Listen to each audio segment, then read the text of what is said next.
Redditors who clean up crime scenes. What's the most bizarre thing you've witnessed? Warning. Video contain graphic depictions of stories.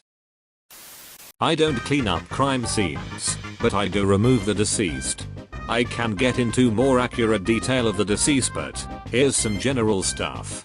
Hoarders are a lot more common than they really should be, first of all. And it's never a clean hoard. It's piles of junk covered in several types of urine, shit and vomit. Molds I've never seen before, and probably insects that haven't even been discovered yet. I understand when the emergency services don't want to be in that kind of house longer than they have to, but I'll never forget having to ask them to help me because I couldn't distinguishing what was actually the deceased and what was just a piles of random that looked more human than the deceased did. People will warn you bodies will bloat, and touching them the wrong way will make them leak. But the image you're conjuring up doesn't even hold a light to what it can be like. Insects skittering when you delicately lift a 400-pound deceased onto your cot, because one wrong move and they will start oozing. Oh, and the ones who had pets who were so desperate they had to eat their owner.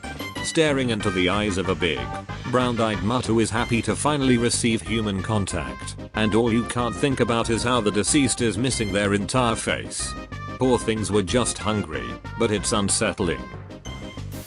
I occasionally work on the weekends for a funeral home. It's decent money for what is essentially 2 hours of call-out work when their normal staff is off. Last year I was called in at around 5 in the morning.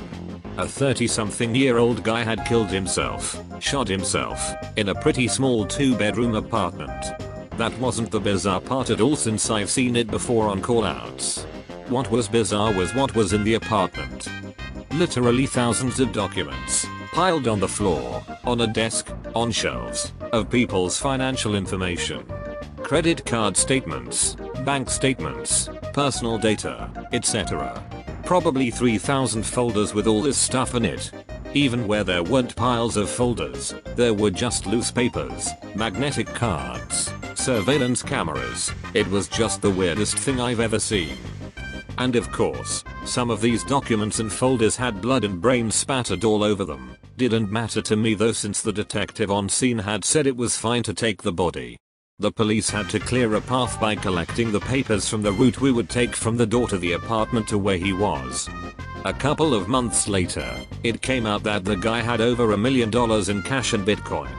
Apparently the state police were onto him and he decided he didn't want to try to run with his 7 figures or go to jail for what would have been probably less than 10 years. Hit up r/stop ID theft because you never know who is stealing your financial information.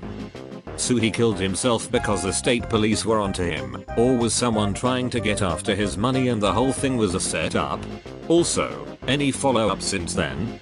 Lastly, it came out that the guy had $1 million in cash. That was nice of the police to turn in the $900,000 that was left at the scene. I can't believe he was carrying $800,000 cash like that. No wonder the police were after him. He was probably up to something suspicious if he just had $700,000 in cash. My best friend used to have this job. Most of the bizarre stuff was cleaning up suicides. Found a guy's full intact mustache across the room when he blew his head off with a shotgun.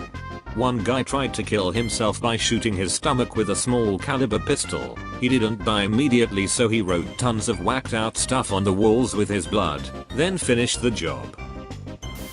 A friend of mine is a firefighter and he told me about a scene of a wreck he showed up to. When he arrived there was a Corvette smashed under a trailer of an 18-wheeler. When they finally pulled the two apart, the driver of the Corvette's body was intact in the front seat with cell phone in hand. Meanwhile his head was in the back seat.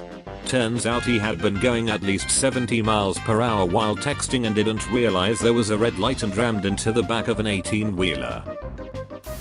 My job is to clear landmines. I clean war crimes, you can say. Yay, bit of a stretch, I know.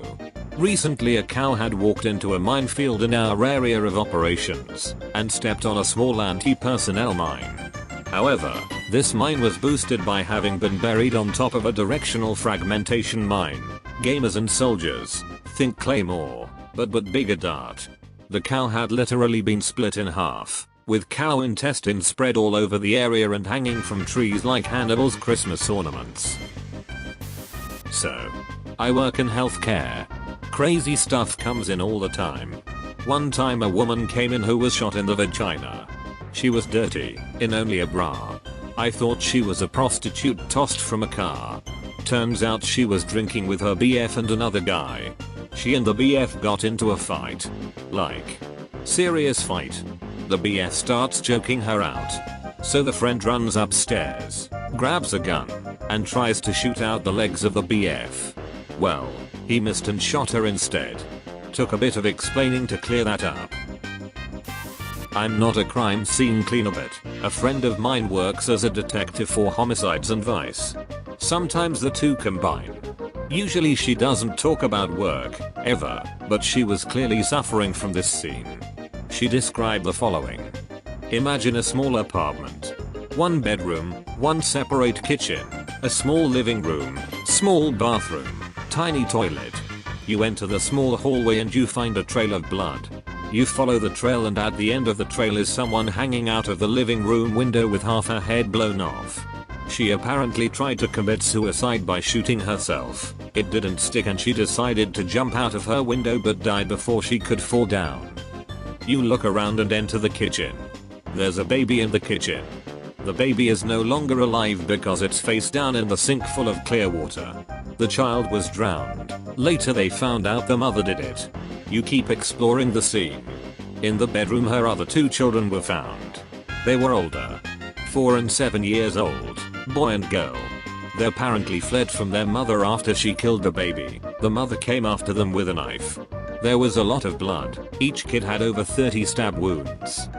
It was an otherwise normal family of 5. Stay-at-home mother, working father, talented sporty boy, very smart girl, and a few months old baby girl. So where is the father? Is he a potential suspect? Can we find anyone who knows where he is? Let's tag and bag the scene. Consider him suspect for now. Put a warrant out for his arrest, or whatever kind of come with us innocent until proven guilty person arrest there is. Then the father steps out of the elevator outside the front door of his apartment. He looks at the open door with brown curds rolling out with covered bodies of his children and wife. He looks at the police presence and detectives in white suits. The hysterically crying man is having a meltdown of astronomical proportions. And my friend was there to see it all unfold in front of her eyes in the span of one afternoon. The guy was innocent. The timeline was something like this. The mother had not slept in days because of the baby crying. Out of pure frustration she drowned the baby. Her other children saw her do it. She panicked and killed the other children. She panicked even more and tried to blow her own head off. But that didn't immediately work, so she tried to jump down the windows to kill herself. Blood loss made her pass out and she died hanging from the window, where she was spotted by a neighbor who called the cops. The cops opened the door, saw it wasn't their type of scene. My friend has seen suicides of all kinds. She's seen the results of 2 young kids committing suicide by train. She's seen all types of hangings. She's seen all types of necrosis. She's seen it all. But not a happy family going from heaven to the deepest depths of hell in the span of one afternoon. She's been on paid leave for a few weeks now. It was simply too much. I have no idea how people can do that job for several decades. I was at this house cleaning up a suicide. It was a beautiful young woman in her 20s who had killed herself with her prescribed antidepressant. The investigators had left, so it was just me and my partner there. We just had to put her in a body bag and take her to the morgue. I went out to the ambulance to get the body bag stretcher, walked back in the house to see my partner raping the girl's corpse.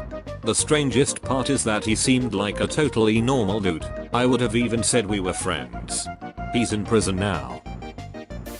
Craziest I ever hear as an EMT was a cops and EMTs responding to a GSW gunshot wound.